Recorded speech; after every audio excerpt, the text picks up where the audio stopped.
Hey guys, it's Jess. What's up? Welcome back to the next episode of my Be Your Best Self series. Today we're talking about a topic that I think is one of the most important things you can ever do for yourself that truly can have such a profound and lasting impact on your entire life. Today we're talking about learning to trust yourself.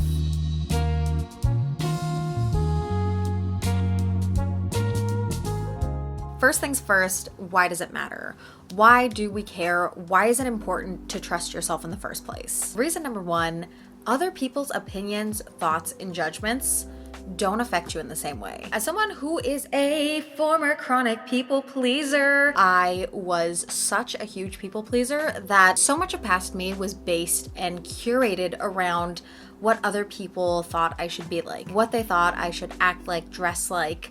And I changed so much of me to fit the molds that people saw me in or thought I should be in that I wasn't even myself anymore.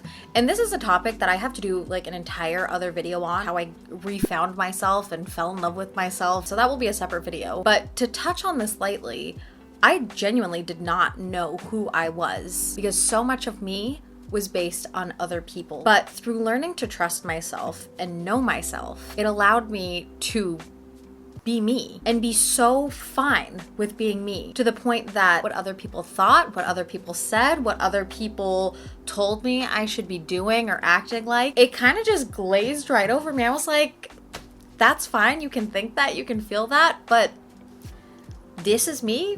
And if you don't like it, that's okay. Second reason, stemming off the first, your confidence will bloom. I think this is one of the most fantastic things. It is one of the best feelings to look at yourself and see yourself and feel yourself blooming and growing and flourishing. You learn to love and appreciate yourself. And I think one of the most amazing feelings of this entire experience is being able to look in the mirror and recognize you and feel so happy with you. And you just have this sense of peace and balance.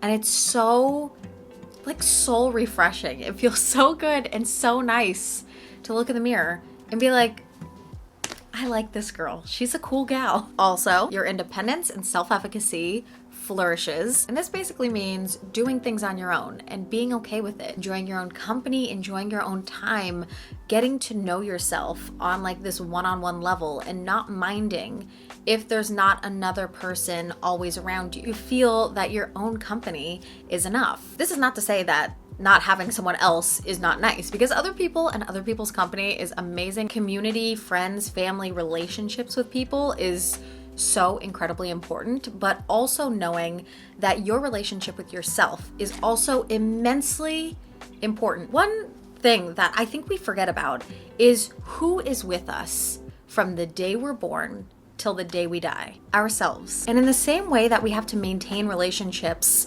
with friends, with family, with partners, why would we not maintain a relationship with ourselves, get to know ourselves, spend time with ourselves, make sure that our relationship with ourselves, how we see ourselves, is healthy and nourished and taken care of. And reason number four, why learning to trust yourself is so freaking important is it helps you stay in your own lane. Instead of constantly looking at what everybody else is doing, whether that's on social media, in real life, you peek over into what's going on in their life and you find yourself constantly comparing yourself, wondering, oh, well, they're doing that. Should I be doing that? Constantly second guessing your life, because you're seeing what other people are doing and it's hard to stay in your own lane. You're like swerving left and right as you're peeking into what everybody's doing. But learning to trust yourself, when you look over, you still see those things. But instead of feeling so like angry or frustrated or mad, questioning yourself, instead you look over and you're like, that's cool. Like, love that for you. Amazing. And you're able to look at your own lane and recognize the beauty and value in that too. Your path, your career, your decisions, you're cool with it because those are decisions that you made and you like those decisions because those decisions are a reflection of you. Cool. We know why this is important now. We know why it matters. We know why this can be life-altering. Let's talk about the steps to reality. How are we making this happen? What are we doing?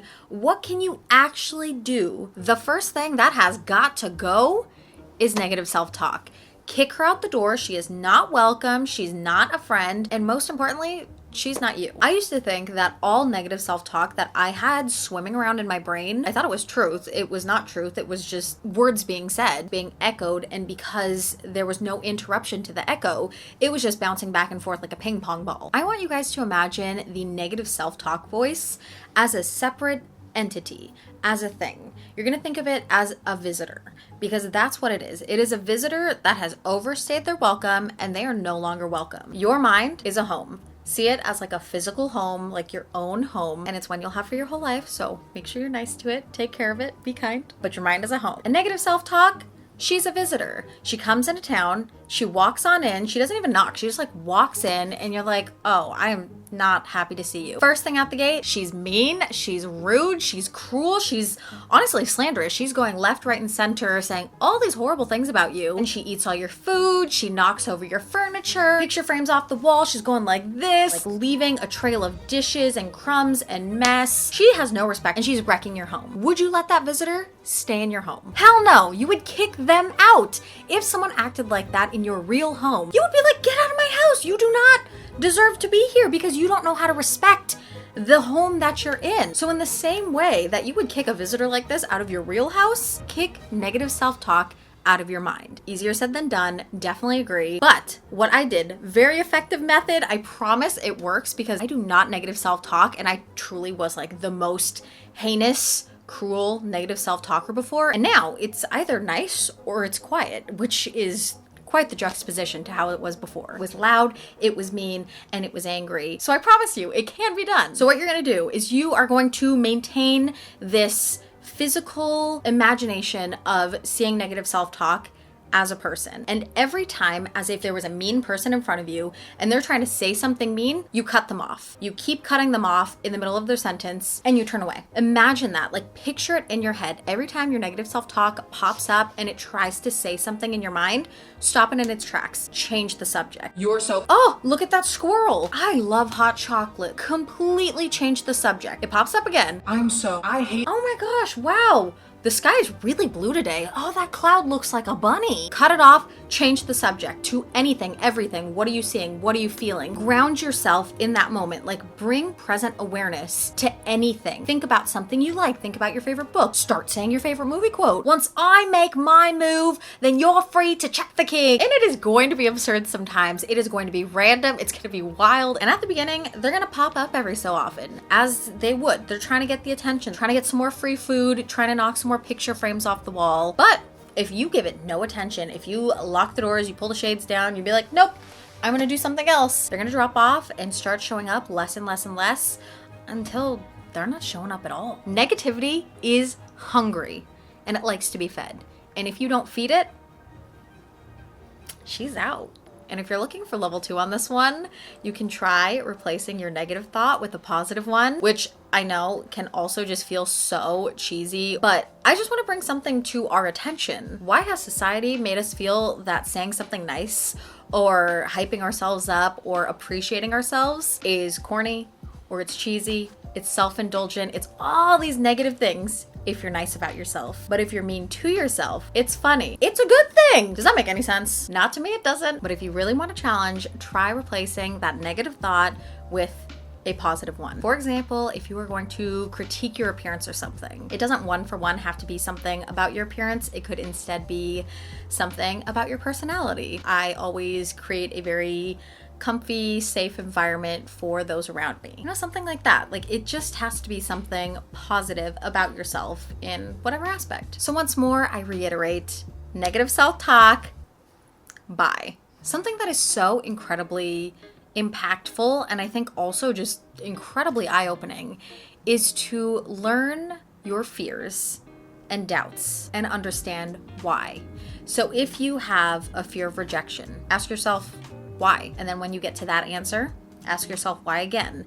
Keep asking yourself why until you get to the root. Once you figure out the root of your doubts and your fears and the things that hold you back from moving forward, knowing and understanding the why and the origin allows you to move forward and allows you to figure out how you can heal yourself. This is something that you can either do through journaling or auditorily by speaking to yourself. I know a lot of people don't enjoy speaking to themselves. I'm excluded from that. I love talking to myself. I love having a good chat with myself. And sometimes when it comes to exercises like this, talking to yourself out loud, almost as if you were, chatting to another person, it helps pull out information in a completely different way that you almost become a little bit more vulnerable as you would with another person. Because sometimes with journaling, it's kind of hard to pull out those pieces. But when you're speaking, the idea of word vomit, it just comes out and you figure out what you're thinking and feeling as you're saying it. But either way, doing some kind of self-exploration helps make everything make so much more sense, furthering that trust in yourself because you understand why. This next one can be a little bit tough for some people, but I think this is one of the most trusting in yourself building muscle exercises. If you don't already, start challenging yourself by going and doing things on your own. And I don't just mean chores and errands. Those are a great place to start, but a lot of people do already do those things on their own. But I mean taking yourself out on a date, going on a solo lunch date, if you're feeling really adventurous, because I know this can be a little bit more scary, going on a solo dinner date. And I think going on a solo dinner date when you're traveling, I think makes this whole concept a little bit less scary because you're already somewhere different. So doing something different doesn't seem as jarring as maybe going on a solo dinner date in your area. But I want to encourage you guys to challenge yourself to do things on your own that you normally wouldn't, that you would normally wait for someone else's help with or someone else to go with you to do, whether it's a friend, a significant other, a parent. And sometimes, yes, that's great. I love a good Costco or Target run with my husband. Love it. But I've really had to learn, especially within finding independence within marriage, which is again a whole nother video, but enjoy my own company was something that I think really furthered my trusting in myself journey. Because when you're doing these things on your own, you're going on a solo dinner date, you're going and getting your oil changed by yourself, going on a little day trip yourself. You're doing things on your own. You have to trust yourself. It's kind of just this holistic journey. Start small and then challenge yourself over time to grow and try new things, try things that are out of your comfort zone. There is such a sense of empowerment and self-accomplishment because it shows that you can do this. You can do things that are out of your comfort zone. You are capable of so much more. Regularly checking in on yourself is also incredibly important, whether you do this daily or every other day, weekly, whether that's journaling, making your own personal video diaries, having a thoughtful conversation with yourself. I really enjoy a combination of journaling and also talking out loud. And in the same way that you would check in with a family member, a friend, a partner, a spouse, ask yourself the same questions that you would with someone else when you're checking in on them. When you check in with yourself, it allows you to do kind of an overview evaluation of what's going on, what things brought you joy, what things brought you frustration, what areas you might want to try growing in or try something new with. I think it gives you a very realistic sense of what's actually going on in life. Because sometimes when we are at the end of the day and we think about the day, sometimes just one random negative thing that happened tends to color the image of how the day actually was. And when we reflect on the day or reflect on the week, and we have to recount what were the things that actually happened, more often than not, you realize today was actually a really solid day. But so often, one little moment, one little thing is what stands out to us, and that speaks up as the symbol of how the day went. But upon reflection, you realize, oh, that was just a tiny blip. The day actually was pretty good. And checking in on yourself also allows you to continue getting to know yourself. Knowing yourself and trusting yourself go hand in hand. You cannot trust someone that you do not know. If you just meet someone off the side of the street and they're like, hey, you want to come with me somewhere? You don't know them. You're not going to go with them. You're not going to trust them. But if your friend who you know so well is driving by and they're like, oh, hop in my car, let's go somewhere. You know them. You trust them. You're going to go along with them. So in the same way, knowing yourself allows you to trust yourself. And my final tip for learning to trust yourself is to learn and adapt new mindsets. I think just learning across the board helps you grow in so many different ways, whether that's reading new material, reading new perspectives, watching YouTube videos like this one right here. Some of my favorite and most impacting books I'll share right here on screen. I have learned so much from these books that has helped me grow, that has helped me be so much more realistic and understanding of myself, but also realize how simple so many of the answers to the questions or the frustrations or the problems that I have are. So many answers are so simple, and there's always so much to learn, and I think that's just such a beautiful thing, and it's really cool. And that's a wrap on today's video, on today's topic. I hope you enjoyed. I hope you guys got some new ideas, information, some good tangible steps, and I am wishing all the best, all the good vibes on your trusting yourself journey, on your growth journey, on whatever kind of journey you're on. If you have any tips or stories that you might want to share about this topic, about trusting yourself, independence, self-efficacy, and if you guys have a topic that you would like to see in the Be Your Best Self series, make sure to leave that down in the comment section. If you want to hang out with me more on the day-to-day, you can find me on both TikTok and on Instagram at Jessica Neistadt. We're always doing fun things over there. I love and appreciate you for being here with me and for subscribing and just hanging out for a little bit. So thank you. And with that, I will see you in my next video. Bye.